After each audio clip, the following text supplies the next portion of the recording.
দর্শক স্বাগত জানাচ্ছি। বিএনপির চেয়ারপারসন বেগম খালেদা জিয়ার সঙ্গে সাক্ষাৎ করেছেন খেলাফত মজলিসের মহাসচিব কারা নির্যাতিত নেতা মাওলানা মামুনুল হক। এ সময় বেগম খালেদা জিয়া দেশের চলমান পরিস্থিতি নিয়ে উদ্বিগ্ন প্রকাশ করেছেন। ঢাকা পোস্টের রিপোর্টটিতে বলা হয়েছে, বৈষম্য বিরোধী ছাত্র আন্দোলনের এক দফা কর্মসূচিকে ঘিরে ছাত্র জনতার অভ্যুত্থানের মধ্যে দেশব্যাপী সহিংসতা, ভাঙচুর ও রাষ্ট্রীয় সম্পদের লুটের ঘটনায় উদ্বিগ্ন বিএনপির চেয়ারপারসন খালেদা জিয়া। তিনি বলেছেন, আমাদের রাষ্ট্রীয় সম্পদ নষ্ট করা হচ্ছে, এই দেশ আমাদেরকেই গড়ে তুলতে হবে। মঙ্গলবার রাজধানীর এভার কেয়ার হাসপাতালে বাংলাদেশ খেলাফত মজলিসের মহাসচিব মাওলানা মামুনুল হকের সঙ্গে সাক্ষাতের সময় একথা বলেন বিএনপির চেয়ারপারসন। এদিন রাত 9:15টার দিকে খেলাফত মজলিসের কয়েকজন নেতাসহ হাসপাতালে যান মামুনুল হক। এ সময় খালেদা জিয়ার চিকিৎসক ডাক্তার AZM জাহিদ উপস্থিত ছিলেন।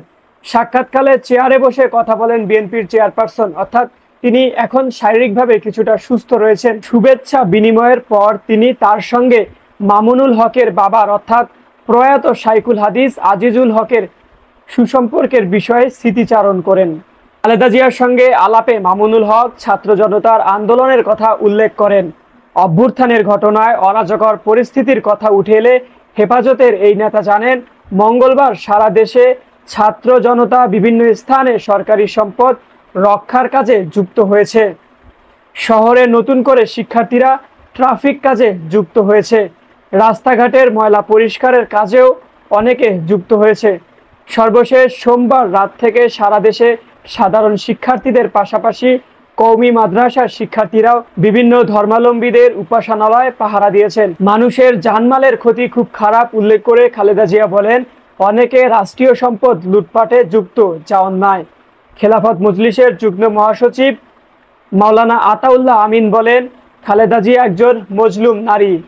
আমরা দীর্ঘদিন বন্দী ছিলাম, মামুনুল হক দীর্ঘদিন বন্দী ছিলেন। বন্দীদের প্রতি বন্দীদের মায়া সবচেয়ে বেশি। মাওলানা মামুনুল হকের নেতৃত্বে আমরা তার স্বাস্থ্যের খোঁজখবর নিতে হাসপাতালে গিয়েছিলাম।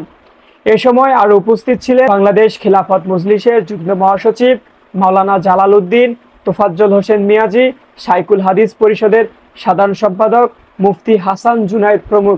দর্শক, দীর্ঘদিন ধরে বিএনপির চেয়ারপারসন বিভিন্ন জটিল রোগে অসুস্থ অবস্থায় কিন্তু রয়েছেন।